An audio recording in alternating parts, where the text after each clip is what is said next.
أمري واحلل عقدة من لساني يفقهوا قولي إن أريد إلا الإصلاح ما استطعت وما توفيقي إلا بالله عليه توكلت وإليه أنيب. ബഹുമാനപ്പെട്ട സഹോദരന്മാരെ, സഹോദരിമാരെ, സ്നേഹനിധികളായ കുട്ടികളെ, പ്രിയപ്പെട്ട റേഡിയോ ശ്രോതാക്കളെ, അല്ലാഹു സുബ്ഹാനഹു വ തആല നമ്മുടെ ഒരുമിച്ച് കൂടലും പറയലും കേൾക്കലും എല്ലാം അല്ലാഹുവിന് തൃപ്തിപ്പെട്ട അമലായി അംഗീകരിക്കുമാറാവട്ടെ. അല്ലാഹുവിന് തൃപ്തിയില്ലാത്ത കാര്യങ്ങൾ നമ്മിൽ നിന്ന് സംഭവിക്കുന്നതിനെ തൊട്ട് അല്ലാഹു നമ്മെ എല്ലാവരെയും കാത്തുരക്ഷിക്കുകയും ചെയ്യുമാറാവട്ടെ. വലിയ കോലാഹലം ഇങ്ങനെ നടക്കുകയാണ്. ഞാൻ ആ വിഷയത്തെക്കുറിച്ച് കൂടുതൽ പഠിച്ചിട്ടില്ല. ഒരു പുറത്താക്കലും അല്ലേ സംബന്ധമായ ഏതായാലും ഒരു കാര്യം നമ്മൾ മനസ്സിലാക്കേണ്ടതുണ്ട്. നമുക്ക് സംഘടന വിരുദ്ധമായ പിന്നെ എന്തെങ്കിലും കാര്യങ്ങൾ സംഭവിച്ചാൽ, അല്ലെങ്കിൽ ആശയപരമായ വിഷയങ്ങളിൽ നിന്ന് വല്ല സംഭവങ്ങളും സംഭവിച്ചാൽ പുറത്താക്കാൻ യാതൊരു പേടിയും ഇല്ല. അതാണ് ബഹുമാനപ്പെട്ട സമസ്ത ജമിയത്തുലമയുടെ ആശയത്തിന് വിരുദ്ധമായി ആരുടെയെങ്കിലും അടുക്കൽ നിന്ന് അല്പം സംഭവിക്കുന്നുണ്ടോ എന്ന് അറിയുമ്പോഴേക്കും അവരെ ആദ്യം ഉണർത്തും. എന്നിട്ടും അവർ ശരിയാണില്ല എന്ന് കാണുകയാണെങ്കിൽ അവരെ വേഗം പുറത്താക്കും. അതാണ് അതിന് യാതൊരു പേടിയും ഇല്ലാത്ത വിഭാഗവും. ആ കുട്ടിയസ്നാജി പോലെയുള്ള അല്ലെ, ഒരു കാലത്ത് സമസ്തയുടെ തൂണുകളായിരുന്നു കുട്ടിയസ്നാജി പോലെയുള്ള ആളുകളൊക്കെ. അവരൊക്കെ നൗഷാദ് തരീഖത്തിൽ ആയി എന്നതിന്റെ പേരിൽ യാതൊരു ദാക്ഷിണ്യവും കൂടാതെ അവരൊക്കെ പുറത്താക്കി. ഇപ്പോ അതേ സമയത്ത് അഹ്ലു സുന്നത്ത് വൽ ജമാഅത്തിന് ഘടകവിരുദ്ധമായ ആശയങ്ങൾ കൊണ്ട് നടക്കുന്ന ഒരുപാട് ആളുകൾ മറ്റുള്ള ആളുകളുടെ കൂട്ടത്തിലുണ്ടായിട്ട് അവർക്കെതിരെ നടപടിയെടുക്കാനുള്ള യാതൊരു ധൈര്യവും അവർക്കാർക്കും സംഭവിക്കുന്നില്ല. റസൂലുള്ളാഹി സ്വല്ലല്ലാഹു അലൈഹി വസല്ലം മുഅ്ജിസത്ത് വഫാത്തോടുകൂടി അവസാനിച്ചു. വഫാത്തിന് ശേഷം റസൂലുള്ളാഹിന്റെ മുഅ്ജിസത്തൊക്കെ മുറിഞ്ഞുപോയി എന്ന് പറയുന്ന ആളെ സംഘടനയുടെ തലപ്പത്ത പ്രസിഡന്റാ, SYSന്റെ പ്രസിഡന്റാണ്. റസൂലുള്ളാഹി സ്വല്ലല്ലാഹു അലൈഹി വസല്ലം സാധാരണ മനുഷ്യന്മാരെ പോലെ എന്ത് ചെയ്യും, നിഴലുണ്ട്, കത്തിച്ചാ കത്തും എന്നൊക്കെ പറഞ്ഞ കൂട്ടരൊക്കെ അതിന്റെ സെക്രട്ടറിയാണ്. ഇപ്പൊ ഞാനിപ്പോ ഇതിന് മുമ്പ് ഇപ്പോ സൗദി അറേബ്യയിലുള്ള എന്നുള്ള ഒരു ഇന്റർവ്യൂ, പത്രപ്രവർത്തകരുമായിട്ടുള്ള ഒരു ഇന്റർവ്യൂല് ബഹുമാനപ്പെട്ട മുസ്ലിയർ നടത്തിയ ഒരു ഇതിലുണ്ട്. സൗദി ഗവൺമെന്റിന്റെ പരിശ്രമങ്ങളൊക്കെ പുകഴ്ത്തിക്കൊണ്ടും ഇന്ത്യ രാജ്യത്ത് മുസ്ലിങ്ങൾക്ക് വളരെ സുഖമാണ് എന്ന് അറിയിച്ചുകൊണ്ടും ഒക്കെയുള്ള ഒരു അഭിമുഖം നേരിട്ട് ചോദിച്ചെന്നറിയില്ല, എഴുതി തയ്യാറാക്കി കൊടുത്തത് മറ്റോ ആണെന്ന് തോന്നുന്നു എനിക്ക്.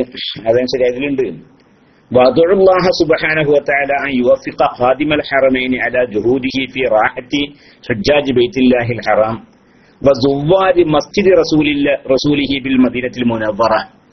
സൗദി ബഹുമാനപ്പെട്ട ഖാദിമുൽ ഹറമൈൻ ഹാജിമാർക്ക് നൽകുന്ന സേവനങ്ങൾ കണക്കിലെടുത്തുകൊണ്ടും അതുപോലെ തന്നെ മസ്ജിദ് നബി സന്ദർശിക്കുന്ന ആളുകൾക്ക് നടത്തുന്ന ആ സേവനങ്ങളുടെയും അടിസ്ഥാനത്തിൽ അദ്ദേഹത്തിന് വേണ്ടി ദുആ ചെയ്യാൻ.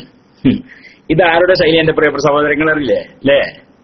സാധാരണ മുജാഹിദീങ്ങളൊക്കെ പറയാറുണ്ട് മദീന സന്ദർശനം ഉണ്ടല്ലോ, മദീന റസൂലുള്ളാഹി സ്വല്ലല്ലാഹു അലൈഹി വസല്ലം സിയാറത്ത് ചെയ്യാൻ വേണ്ടി വരാൻ പാടില്ല, അത് വരാൻ പാടില്ല. അതേസമയത്ത് മസ്ജിദ് നബി സന്ദർശിക്കാൻ വേണ്ടി വരാം.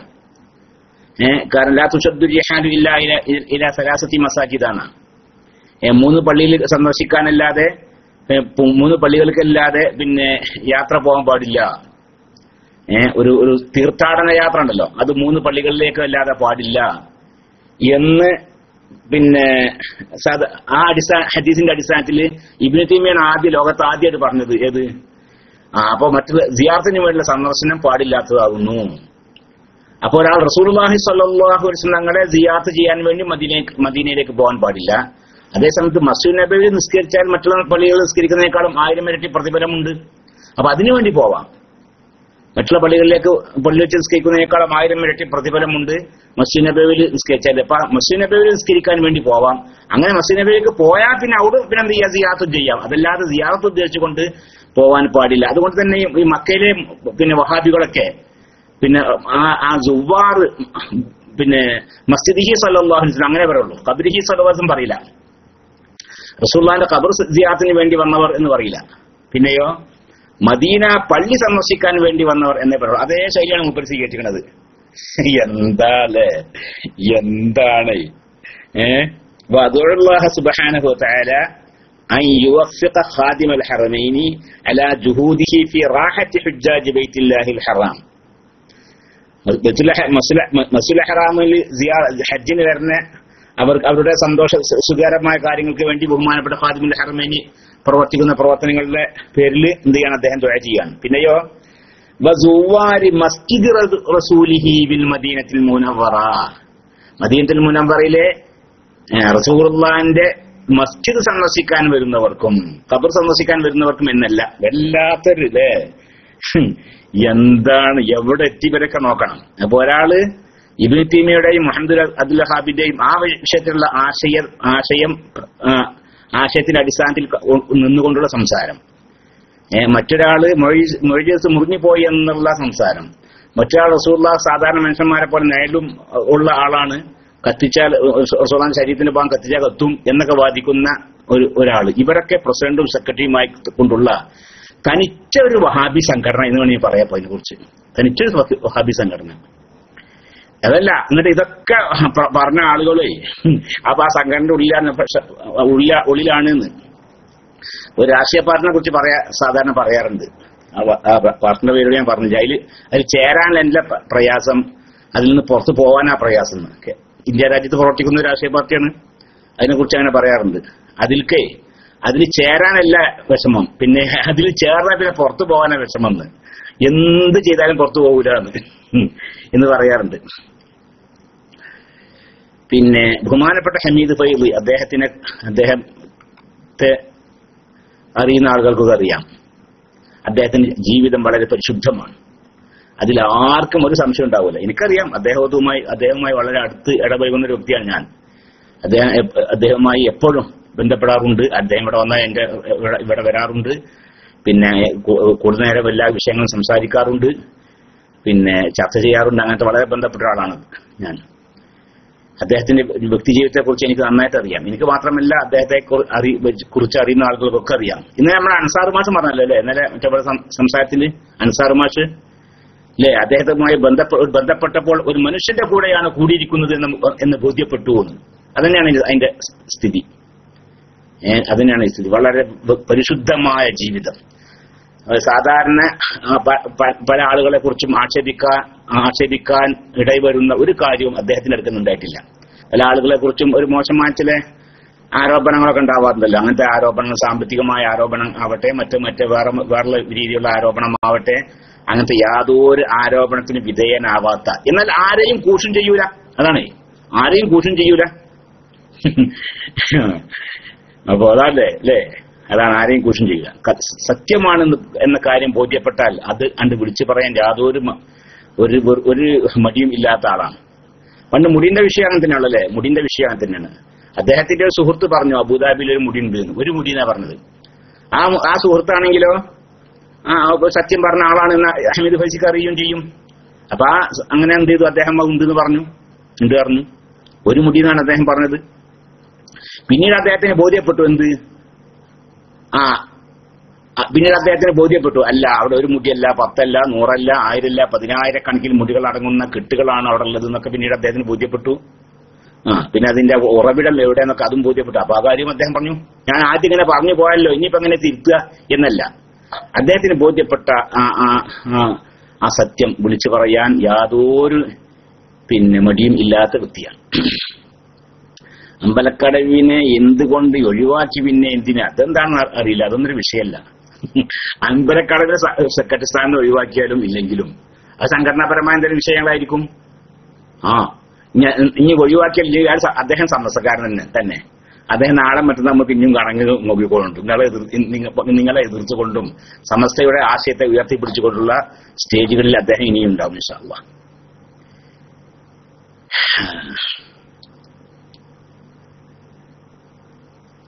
അപ്പോ അതാ,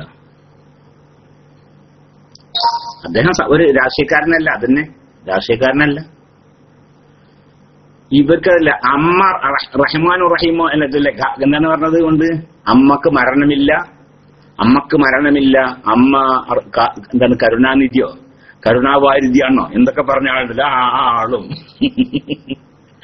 ആ ആളൊക്കെ പുണ്യപുരുഷന്മാരായി കൊണ്ടിറക്കുക. അതിനൊന്നും ഈ അമ്പലക്കടവിനെ കിട്ടൂലേ, അതല്ലേ ഞാൻ അത് പറഞ്ഞ് ലീഗിന്റെ ആളുകളാണ് ശരി, ലീഗിന്റെ ആളാണ് നിൽക്കുക. വേണ്ട ഇയാളുണ്ടല്ലോ എന്താ MSFന്റെ ഒരു ചെക്കണ്ടല്ലോ, എന്തായാലും പറയാ, ആ MSFന്റെ ക്യാമ്പിൽ താൽക്കാലികമായി ജുമാഅ സംഘടിപ്പിച്ചില്ല അല്ലെ? ഫറൂഖിൽ നടന്ന MSFന്റെ ഒരു ക്യാമ്പ്, ആ ക്യാമ്പിൽ താൽക്കാലികമായ ജുമാഅ. അങ്ങനത്തെ ആളെയും ഒക്കെ ബര സമ്മേളനത്തിനൊക്കെ വിളിക്കാറുണ്ട്. പക്ഷെ ബഹുമാനപ്പെട്ട അമ്പലക്കാട് അതൊക്കെ എതിർത്തു. അഹ്ലുസുന്നത്ത് ജമാഅത്തിന് എതിരിൽ ആര് എന്ത് നീക്കം നടത്തിയാലും അതിന് മുഖം നോക്കാതെ എതിർക്കുന്ന തന്റേടിയായ ഒരു ആൺകുട്ടിയാകുന്നു ബഹുമാനപ്പെട്ട അബ്ദുൽ ഹമീദ് ഫൈസി. അദ്ദേഹം മറ്റേ കാസിമി ഉസ്താദ് പറഞ്ഞതുപോലെ അല്ലേ, ഞാൻ പുറത്ത് എന്നെ രംഗത്ത് പുറത്തിയാക്കിയാലും പുറത്ത് ആയില്ലെങ്കിലൊക്കെ ഞാൻ സമസ്തക്കാരൻ തന്നെയായിരിക്കും, ഞാൻ അതിന്റെ കാവൽക്കാരനായിരിക്കും. കാവൽക്കാരൻ തന്നെയാണ് ഗേറ്റിന്റെ പുറത്ത് നിന്നാലും ഉള്ളിൽ നിന്നാലും എന്ന് പറഞ്ഞ ബഹുമാനപ്പെട്ട കാസിമി അല്ലേ. അതുപോലെ തന്നെ ബഹുമാനപ്പെട്ട ഹമീദ് ഫൈസി മദനിക്കാരും അദ്ദേഹം സമസ്ത കേരള ജമിയത്തുലമയുടെ കാവലാളാണ്. അദ്ദേഹത്തിന്റെ സംഘടനയുടെ ഔദ്യോഗിക സ്ഥാനത്ത് പുറത്താക്കിയാലും ഇല്ലെങ്കിലും അദ്ദേഹം സമസ്തക്കാരൻ തന്നെയായിരിക്കും. അഹ്ലുസുന്നത്ത് ജമാഅത്തിന്റെ വിഷയങ്ങൾ മുഖം നോക്കാതെ പറയുന്ന വിഷയത്തിൽ അദ്ദേഹം എപ്പോഴും മുമ്പിലുണ്ടാകും എന്നാണ് നിങ്ങൾ പറയാനുള്ളത്. പിന്നെ ഞാനിപ്പോ ഇതിങ്ങനെ വായിച്ചേ അല്ലേ, നിങ്ങൾക്ക് കിട്ടിയതാവോ ഈ വദുഅല്ലാഹ സുബ്ഹാനഹു വ തആല, ഞാനിങ്ങനെ വെറുതെ വായിച്ചു നോക്കിയാണ് വെറുതെ. വദുഅല്ലാഹ സുബ്ഹാനഹു വ തആല യുവഫിഖ ഖാദിമൽ ഹറമൈനി അലാ ജുഹൂദിഹി ഫീ റാഹത്തി ഹുജ്ജാജി ബൈത്തില്ലാഹിൽ ഹറാം വസുവാരി മസ്ജിദ് റസൂലിഹി ബിൽ മദീനത്തിൽ മുനവ്വറ. ആ വാക്കേ അപ്പൊ എത്ര അല്ലേ അവിടുത്തെ അവരുടെ ആ സമസ്തയുടെ ആശയം അല്ലെ, അഹ്ലുസുന്നത്ത് ജമാഅത്തിന്റെ ആശയം പറഞ്ഞാൽ ഇവർ പിണങ്ങിപ്പോകുമോ അല്ലെങ്കിൽ അവരുടെ അടുക്കൽ നിന്ന് ലഭിക്കേണ്ടുന്ന ആനുകൂല്യങ്ങൾ നഷ്ടപ്പെടുമോ എന്ന് ഭയന്നത് കാരണം അവർ പറയുന്നത് പോലെ പറയാ. മദീന റസൂലുള്ളാഹിന്റെ ഖബർ സിയാറത്ത് ചെയ്യാൻ വരുന്നവരല്ല, റസൂലുള്ളാഹിന്റെ പള്ളി സന്ദർശിക്കാൻ വേണ്ടി വരുന്നവർ എന്ന് പറയാ. അപ്പൊ അതിനൊന്നും ഈ പിന്നെ സമസ്തനെ തന്നെ കിട്ടൂല. അത് കിട്ടൂല. അതുപോലെ തന്നെ സമസ്തയുടെ ആശയത്തിനെ എതിർക്കുന്ന അതല്ലെങ്കിൽ അങ്ങനത്തെ ആളുകളൊക്കെ സപ്പോർട്ട് ചെയ്യാൻ ബഹുമാനപ്പെട്ട ഹമീദ് ഫൈസിയെയും കിട്ടൂല. അതാണ് അത് സംബന്ധമായി പറയാനുള്ളത്. പിന്നെ പോട്ടെ. അസ്സലാമു അലൈക്കും. വലൈക്കും സലാം വറഹ്മത്തുള്ളാഹി. ജിദ്ദയിൽ ജോലി ചെയ്യുന്നവർ നാട്ടിൽ പോയി വരുമ്പോൾ പുതിയ വിസക്ക് വരുന്നവരും മീഖാത്തിൽ നിന്ന് ഇഹ്റാം കെട്ടാതെ വന്നാൽ ജിദ്ദയിൽ എത്തിയതിന് ശേഷം താമസ സ്ഥലത്ത് നിന്ന് ഇഹ്റാം കെട്ടാൻ എത്ര ദിവസം? ചില ആളുകൾക്ക് അങ്ങനെ പലപ്പോഴും ചോദിക്കാറുണ്ട്. അങ്ങനെ ഒരാൾ നാട്ടിൽ നിന്ന് ജിദ്ദയിലേക്ക് വന്നിക്കാണ്, എന്നാൽ പിന്നെ അയാൾക്ക് ജിദ്ദയിൽ തന്നെ ഇഹ്റാം ചെയ്തുകൊണ്ട് പിന്നെ ഉംറക്ക് പോകണമെങ്കിൽ എത്ര ദിവസം കഴിയണം? അങ്ങനത്തെ നിയമമൊന്നുമില്ല, അങ്ങനത്തെ ഒരു കണക്കില്ല. ഇത്ര ദിവസം വേണം എന്നുള്ള അങ്ങനത്തെ കണക്കില്ല. ഒരാൾ ജിദ്ദയിലെത്തി, നാട്ടിൽ നിന്ന് വരുന്ന സമയത്ത് അദ്ദേഹത്തിന് ഹജ്ജോ ഉംറയോ ഉദ്ദേശമില്ല. അയാൾ പോകുന്നത് എടുക്കാണ്, നാട്ടിൽ നിന്ന് ഒരാൾ മക്കയിലേക്ക് പോവാണ്. അയാൾ പോകുമ്പോൾ അയാളുടെ ഉദ്ദേശം എന്തുണ്ട്? ഹജ്ജ് ചെയ്യണം എന്ന ഉദ്ദേശത്തോടു കൂടിയാണ് പോണത്, അല്ലെങ്കിൽ ഉംറ ചെയ്യണം എന്ന ഉദ്ദേശത്തോടു കൂടിയാണ് മക്കയിലേക്ക് പോണത്. എവിടേക്കല്ല? ജിദ്ദയിലേക്കല്ല. ഒരാൾ മക്കയിലേക്ക് പോകുന്നത് ഹജ്ജ് ഉദ്ദേശിച്ചുകൊണ്ടോ അതല്ലെങ്കിൽ ഉംറ ഉദ്ദേശിച്ചുകൊണ്ടോ ആണ്. എന്നാൽ അയാൾ വരുന്ന സ്ഥലത്തുള്ള മീഖാത്തുണ്ടല്ലോ, ആ മീഖാത്തിൽ നിന്ന് ഹജ്ജ് കൊണ്ടോ ഉംറ കൊണ്ടോ ഇഹ്റാം ചെയ്യൽ നിർബന്ധമാണ്. ഇഹ്റാം ചെയ്തിട്ടില്ല, ആ മീഖാത്തിന് ഇഹ്റാം ചെയ്തിട്ടില്ലെങ്കിൽ അയാൾക്ക് അറവ് നിർബന്ധമാണ്. ഇനി അതല്ല അയാള് പിന്നെ മക്കയിലേക്ക് തന്നെ പോകണം നിൽക്കുക. അപ്പൊ ഒരു വിഷയം മനസ്സിലായല്ലേ? ഒരു വിഷയം മനസ്സിലായി. ഇനി മറ്റൊരു വിഷയം, അയാൾ പോണ മക്കയിലേക്ക് തന്നെയാണ്. നാട്ടിൽ നിന്നാവട്ടെ എവിടെ നിന്നാവട്ടെ അയാൾ പോണ മക്കയിലേക്ക് തന്നെയാണ്. പക്ഷെ മക്കയിലേക്ക് പോകുമ്പോൾ ആർക്കും എന്ത് ഉദ്ദേശമില്ല? ഹജ്ജോ ഉംറയോ ഉദ്ദേശമില്ല. അയാൾ വേറെ മക്കയിലേക്ക് വേറെ വിഷയത്തിൽ പോയത്. സുഹൃത്തുണ്ട് മക്കയിൽ, അയാളെ കാണാൻ പോയതാണ്. അതല്ലെങ്കിൽ കുറച്ച് ചരക്കുകൾ മക്കയിൽ നിന്ന് വാങ്ങി കൊണ്ടുപോകേണ്ടതുണ്ട്, അതിനു വേണ്ടി വന്നതാണ്. അയാൾ വരുമ്പോൾ അയാൾക്ക് ഹജ്ജോ ഉംറയോ ഉദ്ദേശമേ ഇല്ല. എന്നാലും അയാൾക്ക് മീഖാത്തിന് ഇഹ്റാം ചെയ്യൽ നിർബന്ധമില്ല. മനസ്സിലായല്ലേ? പിന്നീട് അയാൾ മക്കയിലെത്തിയതിനു ശേഷം തീരുമാനിച്ചുണ്ട് ഞാൻ ഹജ്ജ് ചെയ്യുന്നുണ്ട്, എന്നാലും പിന്നെ മക്കയിൽ തന്നെ ഇഹ്റാം ചെയ്യാം, എന്നിട്ട് ഹജ്ജ് ചെയ്യാം. അതല്ല എനിക്ക് ഉംറ ചെയ്യണം ഉദ്ദേശിക്കുന്നത്, എന്നാൽ മക്കയിൽ നിന്ന് പുറത്ത് പോകണം, ഹറമിന്റെ അപ്പുറത്തേക്ക് പോകണം. ഹറമിന്റെ പുറത്ത് പോയി പിന്നെ അയാൾ ഇഹ്റാം ചെയ്യണം, അങ്ങനെ ഉംറ ചെയ്യണം. അതാണ് എന്റെ അത്. ഇപ്പൊ ഈ ചോദ്യത്തിൽ ഉള്ളത് പിന്നെന്താണ്? അയാൾ നാട്ടിൽ നിന്ന് വന്നത് പുതിയ വിസക്കാവട്ടെ പഴയ വിസക്കാവട്ടെ എങ്ങനെയാണ് ചെയ്യാൻ നാട്ടിൽ നിന്ന് വന്നത് ജിദ്ദയിലേക്കാണ് വന്നത്. പിന്നെ ജിദ്ദയിൽ നിന്ന് അദ്ദേഹം എന്ത് ഉദ്ദേശിക്കുന്നു? ഇഹ്റാം ചെയ്തുകൊണ്ട് മക്കയിലേക്ക് പോയി ഉംറ ചെയ്യാൻ ഉദ്ദേശിക്കുന്നു. അപ്പൊ അതിന് എത്ര ദിവസം കഴിയണമെന്നാണ് ചോദ്യം. എത്ര ദിവസം കണക്കില്ല. ഇനി നിങ്ങൾ അയാൾ മുഖീമാവണം, അത് അങ്ങനത്തെ അങ്ങനെ അതൊക്കെയാണ് ഉദ്ദേശിക്കുന്നതെങ്കിൽ മുഖീമാവണമെങ്കിൽ എന്ത് വേണ്ട? മുഖീമാവണം ഇല്ലട്ടോ, അത് വിഷയം വേറെ. ഇനി മുഖീമാവണമെങ്കിൽ തന്നെ 3 ദിവസം കഴിയൊന്നും വേണ്ട. ഒരാൾ 3 ദിവസത്തിനേക്കാളും അപ്പുറം ഒരു സ്ഥലത്ത് താമസിക്കാൻ ആൾക്ക് ആദ്യം കരുതി നിൽക്കുക, എന്നാൽ തന്നെ ആൾ മുഖീമായി. ഉദാഹരണം പറയുകയാണെങ്കിൽ നമ്മൾ ഇപ്പോ അബുദാബി പോവാ, റാസറൈമിലുള്ള ഒരാൾ അബുദാബി പോവാണ്. പോകുമ്പോ തന്നെ അയാളുടെ ഉദ്ദേശം എന്താണ്? അബുദാബിയിൽ ഒരു 4 ദിവസം നിൽക്കണം എന്നിട്ടാണ് മടങ്ങാന്ന. എന്നാൽ ആ അബുദാബിയിൽ എത്തുന്നതോടുകൂടി ആൾ മുഖീമായി. അബുദാബി എത്തുന്നതോടുകൂടി ആൾ മുഖീമായി. പിന്നെ അത് ജമ്മം കസമൊന്നും പറ്റൂല. നേരെ മറിച്ച് അബുദാബിയിൽ 3 ദിവസം നിൽക്കാൻ കരുതിയിട്ടാണ് പോയത്. എന്നാ പിന്നെ ആ 3 ദിവസം ആൾക്ക് എന്ത് ചെയ്യാം? 3 ദിവസം നിൽക്കണം, 3 ദിവസം പിന്നെ 3-ാമത്തെ ദിവസം കൊണ്ട് മടങ്ങണം എന്നാണ് ഉദ്ദേശിച്ചത്. എന്നാൽ ആ 3 ദിവസവും അടുത്ത് ജമ്മം കസറൊക്കെ പറ്റും. നേരെ മറ്റ് 3 ദിവസത്തിനേക്കാളും അപ്പുറം 4 ദിവസം നിൽക്കാൻ കരുതി ഇവിടുന്ന് പോയി. എന്നാൽ ആ സ്ഥലത്ത് എത്തുന്നതോട് കൂടി തന്നെ അയാൾ മുഖയുമായി പിന്നെ കസറും ജമ്മൻ പറ്റുകയില്ല എന്നാണ്. അപ്പൊ നാട്ടിൽ നിന്ന് ഒരാൾ വരികയാണ്, 3 ദിവസത്തിനേക്കാളും കൂടുതൽ നിൽക്കാൻ കരുതിയിട്ടുണ്ട് അയാൾ ഇവിടെ ജിദ്ദയിൽ. എന്നാൽ ആ ജിദ്ദയിൽ എത്തുന്നതോട് കൂടി തന്നെ അയാൾ മുഖയുമായിട്ടുണ്ട്. പിന്നെ അവർക്ക് കസറും ജമ്മൻ പറ്റൂല എന്ന്. പിന്നെന്താണ് ചോദ്യം? ഉസ്താദെ, ഗൈനക്കോളജിയെ കണ്ട് അവർ മരുന്നും മറ്റും ഇട്ട് നോക്കി പിന്നെ കുളിക്കൽ നിർബന്ധമുണ്ട്. ഈ ചോദ്യം ഇടക്കൊക്കെ വരാമെന്ന് ഞാൻ വായിക്കാതിരിക്കാനുള്ള കാരണം അത് ഇങ്ങനെ പരസ്യമായിട്ട് വായിക്കുന്ന മോശം ലഭിച്ചിട്ടാണ്. പ്രത്യേകിച്ച് സ്ത്രീകളൊക്കെയാണ് അത്ര പീമ ചെയ്യാറില്ല. അപ്പൊ ഇങ്ങനെ വേണ്ടാച്ചിട്ടാണ്. നിങ്ങൾ ആദ്യം മനസ്സിലാക്കണ്ടേ, ഈ മുന്തുവാരത്തിൽ എന്തിട്ടാലോ അപ്പൊ കുളി നിർബന്ധമാകുന്നില്ല. എന്താ അങ്ങനെ പറയല്ലേ? മുന്തുവാരത്തിലോ പിന്തുവാരത്തിലോ എന്ത് ചെയ്തു? മനുഷ്യന്റെ ഗുഹ്യസ്ഥാനം പ്രവേശിച്ചു നിൽക്കുക, എന്നാലാണ് ഈ ഹഷ്ഫ ലിംഗം പ്രവേശിച്ചു, എന്നാലാണ് പിന്നെന്ത് ഈ കുളി നിർബന്ധമാവുക. അതല്ലാതെ പിന്നെ വിരലിട്ട് നോക്കി അതുകൊണ്ടൊന്നും. അപ്പൊ ഡോക്ടറെടുത്ത് പോയി, ഡോക്ടർ എന്ത് ചെയ്തു? മരുന്നോ മറ്റോ അത് പരിശോധിക്കാൻ വേണ്ടി ഡോക്ടർ വിരലോ മറ്റോ ഇട്ട് നോക്കുക, അതുകൊണ്ടൊന്നും കുളി നിർബന്ധമാവുകയില്ല. ഉസ്താദെ, ഒരു സന്തോഷം അറിയിക്കാൻ അത് നമ്മുടെ അത് വേറെ കേട്ടാ, നമ്മുടെ മസ്നവി അദ്ദേഹത്തിന്റെ പേരക്കുട്ടി ഉണ്ടായിട്ടുണ്ട് വല്യപ്പായിട്ട്. ആ മസ്നവി ഇപ്പൊ വല്യപ്പാകുന്നുള്ളൂ. മസ്നവിന്റെ മകൻ മൻസൂറിന് കുട്ടി ഉണ്ടായിട്ടുണ്ട് എന്ന് അറിയിച്ചിട്ടുണ്ട്. ഇന്നലെ അറിയിച്ചതാണ്. ദുആ ചെയ്യാൻ വേണ്ടി പിന്നെ മൻസൂറിന്റെ ഉമ്മ ആവശ്യപ്പെട്ടിട്ടുണ്ട് എന്നും പറഞ്ഞു. അല്ലാഹു സുബ്ഹാനഹു വ തആല ആ കുട്ടിയെ അല്ലാഹു ഉന്നതനാക്കട്ടെ. മസ്നവിക്കും മസ്നവിന്റെ അവരുടെ കുടുംബത്തിനും നാട്ടുകാർക്കും അതുപോലെ മുസ്ലിം ഉമ്മത്തിനും ദീനിനൊക്കെ ഉപകരിക്കുന്ന നല്ലൊരു ഉന്നതനാകട്ടെ അല്ലാഹു തആല. എപ്പോഴും അല്ലാഹുവിന്റെ സംരക്ഷണം ആ കുട്ടിക്ക് നൽകട്ടെ. സാലിഹാക്കട്ടെ, മുത്തഖി ആക്കട്ടെ.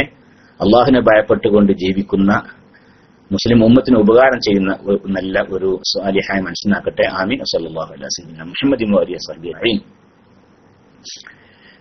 അസ്സലാമു അലൈക്കും. വഅലൈക്കും സലാം വറഹ്മത്തുള്ളാഹി. ഉസ്താദെ, സുന്നത്ത് നമസ്കരിക്കുവാൻ ഇമാം ആയാൽ, സുന്നത്ത് നിസ്കരിക്കുന്നവൻ ഇമാം ആയാൽ ഇന്തിഖാലാത്തിന്റെ തക്ബീർ ഉറക്കെ പറയാമോ എന്നാണ് ചോദ്യം. പറയാം എന്ന് മാത്രമല്ല, ഇമാമിന് ഇന്തിഖാലത്തിന്റെ തക്ബീറൊക്കെ ഉറക്കെ ചൊല്ലാണ് സുന്നത്ത്. ഇന്തിഖാലത്തിന്റെ തക്ബീർ എന്ന് പറഞ്ഞാൽ മനസ്സിലായല്ലേ? റുക്കുവിലേക്ക് പോകുമ്പോ, സുജൂദിലേക്ക് പോകുമ്പോ, സുജൂദിൽ നിന്ന് ഉയരുമ്പോ ഒക്കെ ഉള്ള തക്ബീർ ഉണ്ടല്ലോ, ആ തക്ബീർ ഇമാമ് ഉറക്കെ പറയലാണ് സുന്നത്ത്. അപ്പൊ അയാൾ ഇമാമാണോ ആൾക്ക് ഉറക്കെ പറയലാണ് സുന്നത്ത്. അയാൾ ഏത് നിസ്കരിക്കുന്ന ആളായാലും ഉണ്ടില്ല. അയാൾ ഇമാമാണോ എന്നാൽ അയാൾക്ക് ഉറക്കെ പറയലാണ് സുന്നത്ത്. വസുന്ന ജഹറും ബിഹി, അങ്ങനെ വസുന്ന ജഹറും ബിഹി, ആ തക്ബീർ കൊണ്ട് ജഹറാക്കൽ സുന്നത്താക്കപ്പെട്ടിരിക്കുന്നു. ലിൽ ഇന്തിഖാലി, ഒരു ഒന്നിന് മറ്റേലേക്ക് നീങ്ങുമ്പോൾ ചെല്ലുന്ന, ഉദാഹരണം പറയാൻ റുക്കൂഇൽ നിന്ന് ഇഅ്തിദാലിൽ നിന്ന് പിന്നെ സുജൂദിലേക്ക് നീങ്ങുക, സുജൂദിൽ നിന്ന് ഇർത്തത്തിലേക്ക് നീങ്ങുക, ഇർത്തത്തിൽ നിന്ന് സുജൂദിലേക്ക് നീങ്ങുക, ഇങ്ങനെയുള്ള ആ പിന്നെ അതാണ് ഇന്തിഖാലത്തിന്റെ തക്ബീർ പറഞ്ഞാല്. അത് ഉറക്കെ ചെല്ലൽ സുന്നത്താണ്. ആർക്ക്? ഈ ഇമാമിന്. വകദാ മുബല്ലിഗിൻ, അതുപോലെ തന്നെ മുബല്ലിഗിനും. എങ്ങനത്തെ മുബല്ലിഗ്? വഹ്തിജ ഇലൈഹി, അങ്ങനെ മുബല്ലിഗിന് ആവശ്യമുണ്ടെങ്കിൽ ആ മുബല്ലിഗിനും എന്താണ്? ഉറക്കെ ചെല്ലലാണ് സുന്നത്ത്. പിന്നെ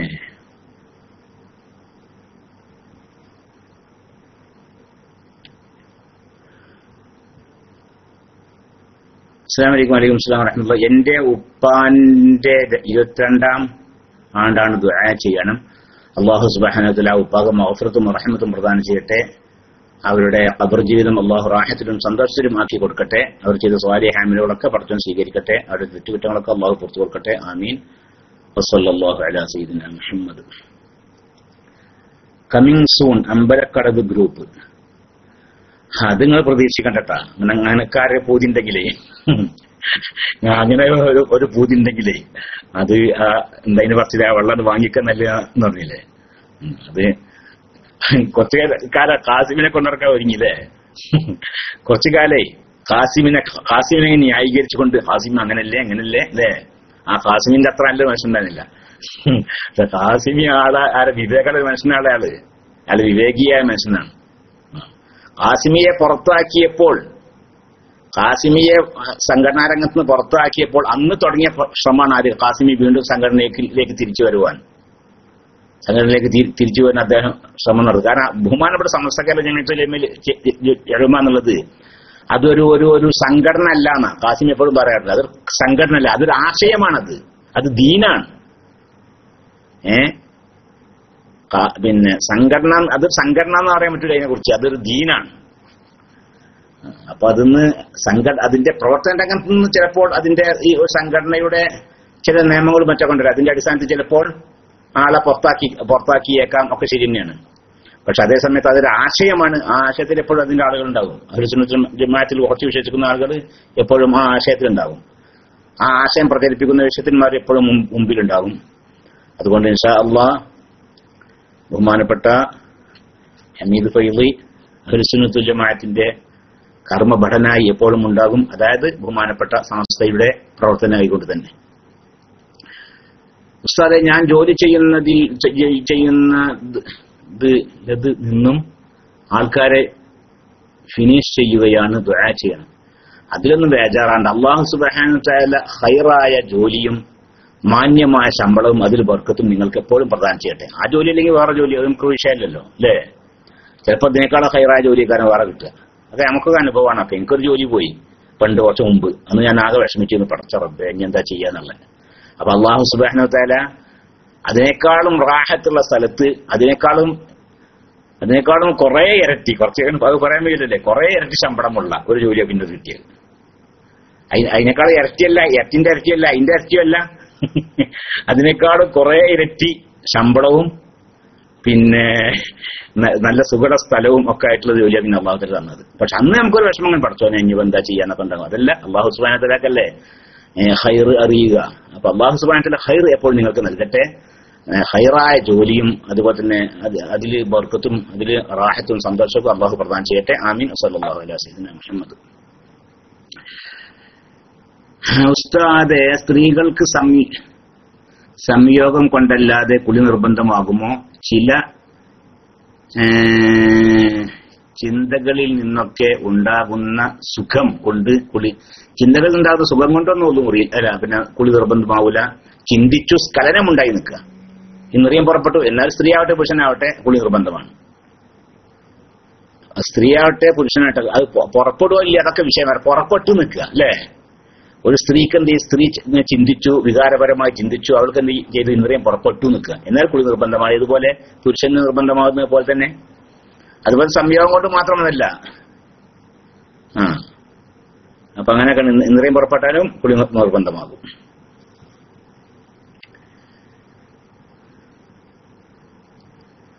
അസ്സലാമു അലൈക്കും. വലൈക്കും അസ്സലാം വറഹ്മത്തുള്ളാഹി. യാ ഉസ്താദ്, നിക്കാഹിലൂടെ മാത്രമേ ഇജ്മാഅ് എന്നല്ലട്ട, ജിമാഅാണ്. ഇജ്മാഅ് എന്നല്ല പറയേണ്ടത്. ഇജ്മാഅ് എന്ന് പറഞ്ഞാല് പിന്നെ ഇപ്പൊ ആ വിഷയത്തിൽ ഇജ്മാഅ് എന്ന് പറഞ്ഞാൽ ഉലമാക്കളൊക്കെ ആ വിഷയത്തിൽ ഒത്തു സംഭവിച്ചിട്ടുണ്ട് എന്നാണ്. ഷാഫി ഇമാമും ഹനഫി ഇമാമും മാലികി ഇമാമും പിന്നെ ഹംബലി ഇമാമും ഒക്കെ ആ വിഷയത്തിൽ ഏകോപിച്ചിട്ടുണ്ട്. അല്ലെങ്കിൽ സഹാബത്തിന്റെ ഇജ്മാഅ് എന്നത് സഹാബത്തെല്ലാം ആ വിഷയത്തിൽ യോജിച്ചിട്ടുണ്ട്. അതൊക്കെ എന്റെ അർത്ഥം. ഉദാഹരണം പറയുകയാണെങ്കിൽ ജുമാക്ക് രണ്ട് ബാങ്ക് സഹാബത്തെല്ലാം ആ വിഷയത്തിൽ യോജിച്ചിട്ടുണ്ട്. അപ്പോൾ സഹാബത്തിന്റെ ഇജ്മാഅ് ഉണ്ടായില്ല. മറ്റേത് ജിമാഅ് എന്നാ പറയാ. സംയോഗത്തിന് ജിമാഅ്. അപ്പോ നിക്കാഹിലൂടെ മാത്രമേ ജിമാഅ് ഹലാലാകൂ എന്നിരിക്കെ പണ്ട് കാലത്ത് അടിമ സ്ത്രീയെ ഭോഗിക്കുന്നത് എന്തുകൊണ്ട് ഹറാം ആകാതിരുന്നത്? പിന്നെ ആരങ്ങനെ പറഞ്ഞത് ജിമാഅ കൊണ്ട് പിന്നെ സംയോഗം ചെയ്യാൻ പറ്റുമെന്ന്? അങ്ങനൊന്നില്ലാന്ന്. ജിമാഅ ചെയ്യണില്ലേ സംയോഗം നിക്കാഹിനെ വേണം അങ്ങനില്ല. നിക്കാഹ് അതല്ലെങ്കിൽ വലം കൈ മിൽക്കാക്കുക എന്ന് പറയും. അതിന് അതാ എന്താണത്?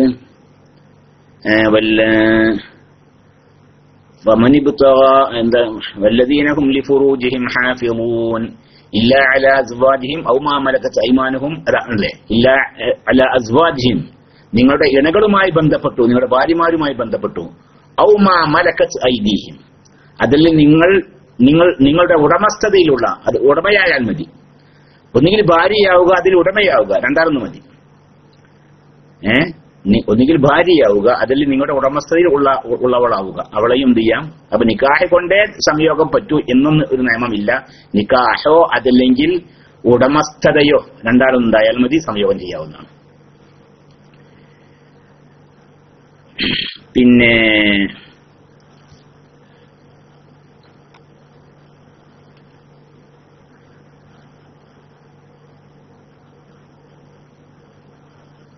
രാഷ്ട്രീയക്കാരന്റെ എന്തത് സംബന്ധമായ ചോദ്യമാണോ? അല്ലല്ലോ. നമുക്ക് രാഷ്ട്രീയത്തിന്റെ ചവർ നീക്കി ജീവിക്കാൻ വിധിക്കപ്പെട്ടവരാണ് നിങ്ങൾ. നിങ്ങൾക്ക് ഇവിടെ ഒന്നും ചെയ്യാൻ കഴിയില്ല. ഉള്ള കാലം മുഴുവൻ കാന്തപുരത്തെ ആക്കാൻ നടന്നില്ലേ?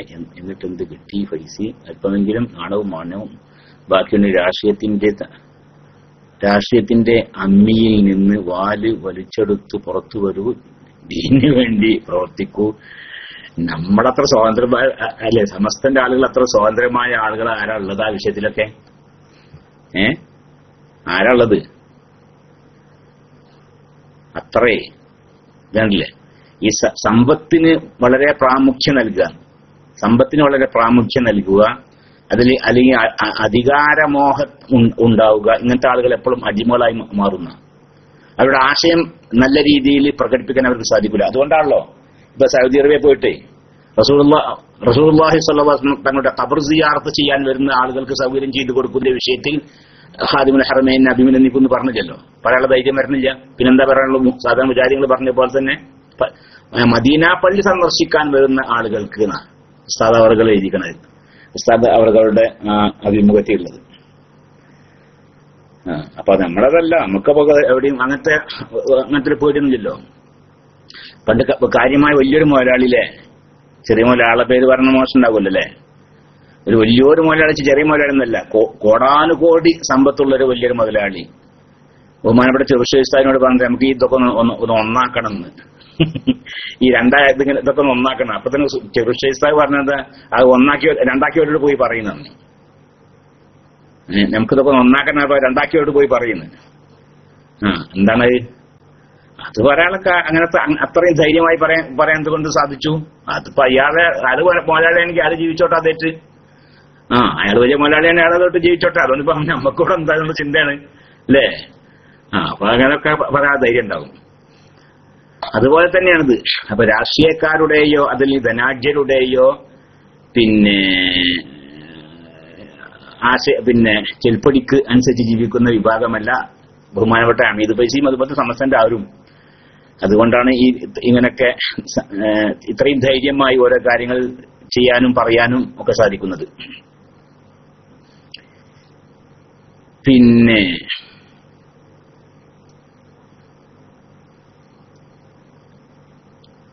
പിന്നെന്താണ്, ഇത്ര നല്ല ആളാണ് പിന്നെ ഒഴിവാക്കണോ? ഇപ്പോൾ നമ്മൾ അരിവാൾ സുന്നി ആയല്ലോ. അപ്പൊ ഒക്കെ പോട്ടെ. ഇപ്പോ അള്ളാഹു സുബ്ഹാനഹു വ തആല ഇതുവരെ പറഞ്ഞതും ചോദിച്ചതും കേട്ടതൊക്കെ അള്ളാഹു ഖബൂൽ ചെയ്യട്ടെ. അള്ളാഹുവിന്റെ ദീനിന് ഖിദ്മത്ത് ചെയ്യാനുള്ള, ഇഖ്ലാസോട് കൂടി ഖിദ്മത്ത് ചെയ്യാനുള്ള തൗഫീഖ് നമുക്ക് എല്ലാവർക്കും അള്ളാഹു പ്രദാനം ചെയ്യട്ടെ. നമ്മുടെ സംഘടനയെ അള്ളാഹു സുബ്ഹാനഹു വ തആല പൂർവോപരി ശക്തിപ്പെടുത്തുകയും അതിന് കൂടുതൽ കെട്ടുറപ്പ് നൽകുകയും അതുമൂലം അള്ളാഹു സുബ്ഹാനഹു വ തആല മുസ്ലിം ഉമ്മത്തിന് ഇസ്സത്തും പ്രതാപവും പ്രദാനം ചെയ്യുകയും ചെയ്യട്ടെ. നമ്മുടെയൊക്കെ ആഖിബത്ത് അള്ളാഹു നന്നാക്കി തരട്ടെ. റബ്ബന آتنا في الدنيا حسنة وفي الآخرة حسنة وقنا عذاب النار وصلى الله على سيدنا محمد وآله وصحبه أجمعين الحمد لله رب العالمين السلام عليكم ورحمة الله تعالى وبركاته. RCKP ആരെങ്കിലും ശംസുദ്ദീൻ വൈദ്യ ഉണ്ടല്ലോ അല്ലേ?